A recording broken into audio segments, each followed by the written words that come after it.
Graças a paz, povo de Deus, boa noite a todos. Sejam bem-vindos a esse grande seminário.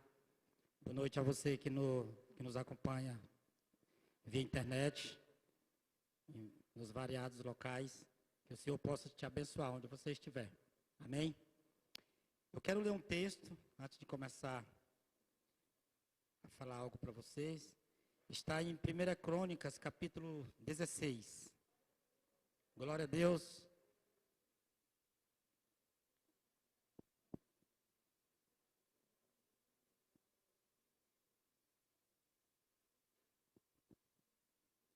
Primeira Crônica, capítulo 16, versículo 23. Amém? Cantai ao Senhor todas as terras, proclamai a salvação, dia após dia. Anunciai entre as nações a sua glória, entre todos os povos as suas maravilhas. Amém? As maravilhas do Senhor são as boas novas dele. Né? Os cânticos ao Senhor são a nossa alegria de poder viver compartilhado o Evangelho.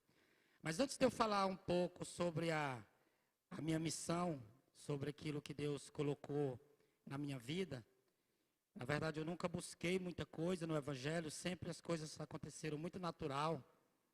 Eu já estive aqui nessa igreja, eu acho que talvez foi uma das igrejas onde eu mais preguei. Acho que já vim aqui umas 3 ou 4 vezes, algumas pessoas já devem ter ouvido. Mas eu queria citar algumas coisas para que eu pudesse chegar até o momento do que Deus fez na minha vida. E eu queria começar citando algumas situações de necessidade de missionários no nosso próprio país. Temos a grande necessidade transcultural, nós temos a grande demanda de necessidade de missionários espalhados por todo o mundo, mas nós temos uma grande necessidade as necessidades eclesiásticas no país hoje, para atender às necessidades naturais do nosso povo, nós precisaríamos hoje de 32 mil pastores, para vocês terem uma ideia. Só para atender às necessidades eclesiásticas naturais. Mas nós temos os povos indígenas, que têm 117 etnias, sem a presença de missionário ou algum conhecimento do Evangelho. Nós temos os ribeirinhos, que ao longo da bacia amazônica, são mais de 10 mil comunidades ribeirinhas que não têm a presença do Evangelho. Nós temos os ciganos, 70 mil nômades ou seminômades. Só 1.000 deles se declararam cristãos. Nós temos os sertanejos, embora os últimos 10 anos da igreja local, da igreja brasileira, tenha avançado muito nos sertões, nós ainda temos 6 mil assentamentos sem a presença do Evangelho. Nós temos os quilombolas, um povo que vive há mais de 200 anos, em áreas quase sempre remotas. Há mais de 5 mil hoje, 3.524 catalogadas, reconhecidas. E estima-se que mais de 2.000 não têm a presença do Evangelho. Nós temos os imigrantes, uma população de 300 mil imigrantes no nosso país. Cerca de 100 países. E na maioria das vezes essas pessoas chegam no nosso país, eles vieram de um local onde o Evangelho não é permitido. Onde o Evangelho não tem a facilidade que nós temos no nosso país. Nós temos os surdos, pessoas com limitação de comunicação. Há mais de 9 milhões nessa situação. E menos de 1% se declara cristão. Pouquíssimas ações missionárias são direcionadas a esse público. E nós temos o último, que são os ricos dos ricos e os pobres dos pobres. Entre essas duas classes, é 3 vezes maiores o número de cristãos alcançados. É muito difícil alcançar os ricos dos ricos e muito difícil também chegar aos pobres dos pobres. Nós aqui, praticamente aqui, nós temos esse meio termo entre nós. Então, se você quiser pesquisar, essa fonte é um site chamado ultimato.com.br. Se você quiser conferir, é só você dar uma pesquisada que você vai se aprofundar um pouco mais nesses números. Mas por que eu citei essas classes de não alcançados? Porque eu fazia parte de um deles. Eu era um não alcançado dentro do próprio Brasil.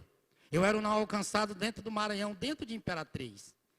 Mas não só eu, toda a minha família. Eu não nasci numa família cristã, assim como muitos aqui presentes. Pelo contrário, minha família tinha uma grande tendência, não tinha nenhum... A grande tendência nossa era cada vez afastar-se ainda mais do Evangelho. Nós tínhamos tendência, pelo contrário, a nossa tendência era mais para vício, para oculismo, para distanciamento, do que propriamente para se achegar ao Evangelho. E eu fui alcançado, mas passou-se 36 anos. 36 anos para que eu fosse alcançado dentro de Imperatriz. Eu nasci em Imperatriz, cresci, vivo até hoje, saí pouquíssimo da nossa cidade. Trabalhei por volta de 2 anos fora, e pouquíssimas vezes o Evangelho chegou até mim, alguém incisivo, alguém que fosse mesmo enfático com o Evangelho. Para nós termos uma ideia, domingo no culto, o pastor Leonardo citou que é um engano nós pensarmos que a Imperatriz toda já ouviu do Evangelho. E isso aconteceu comigo. E há 12 anos, quando o Evangelho entrou na minha vida, eu precisei ser missionário em minha casa, em minha família, em meu bairro. Eu precisei fazer esse trabalho missionário. Eu precisei ser missionário, primeiramente, eu precisei cuidar de mim mesmo, para que eu pudesse permanecer e começar a alcançar as pessoas que estavam mais próximas, as que eram mais acessíveis a mim, as que eu tinha mais influência, para que daí eu pudesse alcançar outras pessoas. Mas eu comecei cuidando. Quando eu saí do encontro, eu fiz um encontro, Deus foi muito maravilhoso comigo, e eu saí de lá decidido a permanecer. Eu já tinha uma grande experiência com a luta a respeito de vícios, e eu tinha participado muitos anos de uma instituição, de uma irmandade, que salva e liberta muitas pessoas no Brasil e no mundo, mais de 170 países, que é Alcoólicos Anônimos. Mas mesmo assim, Alcoólicos Anônimos não conseguiu me recuperar, me tirar do mundo do alcoolismo. Mas quando eu fiz o encontro e conheci Jesus, ali eu conheci o antídoto. Eu sabia que eu tinha uma doença e agora eu descubro aonde está o remédio. E eu precisava lutar com todas as forças para permanecer. E uma das maneiras que eu encontrei de permanecer foi cuidando de outras pessoas, já fazendo os princípios que a gente fazia em Alcoólicos Anônimos. Uns ajudando aos outros. E eu comecei cuidando de uma pessoa. Era um homem que era cunhado meu, que eu havia ajudado ele a até separar da minha irmã, uma situação difícil. E eu decidi resgatar ele, trazer de volta. E consegui levar esse homem para o projeto Resgate na época. E ele se recuperou, virou líder de célula. Depois ele veio a falecer de outra enfermidade, de outra doença. Mas com toda certeza está na glória. Amém? Mas eu entendia que eu poderia alcançar um grupo maior. E eu comecei uma célula para cuidar das pessoas que saíam dos projetos, das comunidades terapêuticas. E ontem eu estava dando uma olhada nessa palavra que eu ia passar, e eu estava olhando minhas agendas. Eu tenho várias agendas de cultos, de infol, de seminários, de congresso de missões e várias outras coisas. E dentre elas tem essa agenda da minha célula, que eu comecei em 2010, e ela está catalogada cada dia, cada pessoa que participou. E eu comecei a imaginar aonde estariam essas pessoas. Irmãos, e tem muitos deles caminhando bem. Tem muitos deles que continuam livres, né? E assim nós conseguimos influenciar um grupo de pessoas bem maiores. Conseguimos influenciar por quê? Porque logo que eu comecei a caminhada do Evangelho, logo eu consegui atrair pessoas para que me ajudasse a dar sequência nesse trabalho. Porque, como diz a pastora Maria de Jesus, ninguém vai a lugar nenhum sozinho, né? Então eu comecei também a fazer um trabalho nas praças, eu visitava as praças, foi onde eu comecei a ver melhor, a entender melhor como funcionavam as ruas. eu comecei a entender, eu já dei até um treinamento aqui para essa igreja sobre como fazer abordagens, o tipo de pessoas que você encontra nas ruas, qual o perfil dessas pessoas, né, qual uniforme usar, como abordá-los. E foi lá que eu aprendi muito. E consegui tirar muitas pessoas do estado de rua, do estado de vício. Mas sempre que eu tinha uma dificuldade em alguma área relacionada, eu não sabia que eu estava entrando em um grande ministério. Eu só queria ajudar mais uma pessoa. Eu não tinha objetivo de grandes coisas. Eu nunca busquei coisas ou posições. Sempre aconteceram naturalmente na minha vida. Mas chegou o momento dos meus questionamentos, né? Tanta desistência, tantas tristezas, alguns que desistiam e chegavam a morrer pelas ruas. E eu sempre me questionei muito. Sempre que um dos meninos morre, eu sinto como se eu tivesse perdido uma batalha para Satanás. É uma tristeza muito grande na minha vida. Uma das maiores tristezas nesse ministério foi um dia que eu cheguei em casa e a pastora Adriana estava na porta com a vizinha e ela não é de ficar muito na porta. E antes de eu descer da moto, ela disse: mataram o Samuel. Era um dos meninos que trabalhava com a gente, ele tinha se afastado e assassinaram ele. E eu não respondi nada, eu nem desci da moto. E eu acredito que eu rodei essa cidade uns 40, 50 minutos chorando de dor pela perda daquele menino. Pelo tanto que a gente lutou, pelas expectativas que a gente tinha de ver ele recuperado e a família que tanto orava, ver ele recuperado. Mas sempre que eu me questionava, eu também tinha muita esperança, eu tinha muitos motivos de alegria. Mas um dia Deus me respondeu a todas as minhas perguntas. Eu fui algumas vezes em São Paulo, mas sempre muito rápido. E eu já conhecia as imediações da Cracolândia, já conhecia a Praça Princesa Isabel, ali aquela região, a Estação da Luz, que quando era do governo Haddad, ele tentou dissipar e fragmentou a Cracolândia, e ela ficou, onde tem uma marquise, onde tem uma ponte, eles ficam por lá. Alguns não voltaram mais para o local. Mas um dia eu consegui uma viagem um dia antes, e tinha vários pontos turísticos para o grupo que ia para Guaratinguetá, uma cidade a 230 quilômetros de São Paulo, fazerem.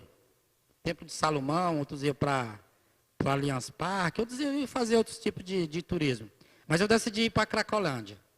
E o presidente da federação disse: mas a gente combinou de ir para Aparecida, de alugar um carro. Eu digo: não, pode alugar o carro, pode continuar com a programação, só eu que vou para outro local, mas a programação continua. Eu vou participar de tudo, só vou sair um pouquinho e volto. Ele viu que não ia me convencer, ele disse: eu vou também. E através disso a gente conseguiu um contato com um projeto chamado Projeto Helvétia, Recomeço, porque a rua onde fica Cracolândia chama Rua Helvétia. A Rua Helvétia fica em frente ao Salão São Paulo, quem conhece São Paulo vai entender. É o maior salão de teatro da capital São Paulo, lá onde tem as maiores peças de teatro, museus, e a Cracolândia fica lá. Só que ela fica por um período, eles limpam a Praça Princesa Isabel, que fica a um quarteirão, levam eles para lá e depois voltam para limpar outro local, que suja automaticamente. Eles andam sem camisa, a polícia está sempre no meio, tem os trailers da polícia e da guarda municipal para que possa manter a ordem. E eu fui para aquele lugar. E eu tive a maior experiência da minha vida lá naquele lugar. E eu me senti completamente insuficiente. O que eu fazia para mim naquele momento foi como se fosse completamente nulo, como se não servisse para nada. Você vê 3.000, 2.000 pessoas, o cheiro daquelas pessoas falam com você, o olhar delas comunica com você. E foi quando Deus me trouxe algo no meu coração. Eu tenho convicção de que foi Deus. Ele disse assim: tem faltado ajuda para aqueles que te buscam. Irmãos, e nunca faltou. Nunca faltou. Todos que nos buscaram até hoje, em busca de uma ajuda, de um apoio, Deus tem provido. E mesmo diante de daquele momento, eu compreendi que realmente nós temos feito, mas nós poderíamos fazer um pouco mais. Tanto por esses povos que eu citei aqui. São 8 situações diferentes. A minha chamada é completamente diferente da de outros. Mas se você não tem ainda a convicção de ir para um país, de ir para uma nação diferente, comece com o que você tem. Comece onde você está. Que Deus vai gerar no teu coração aquilo que Ele quer para a tua vida amanhã. Amém?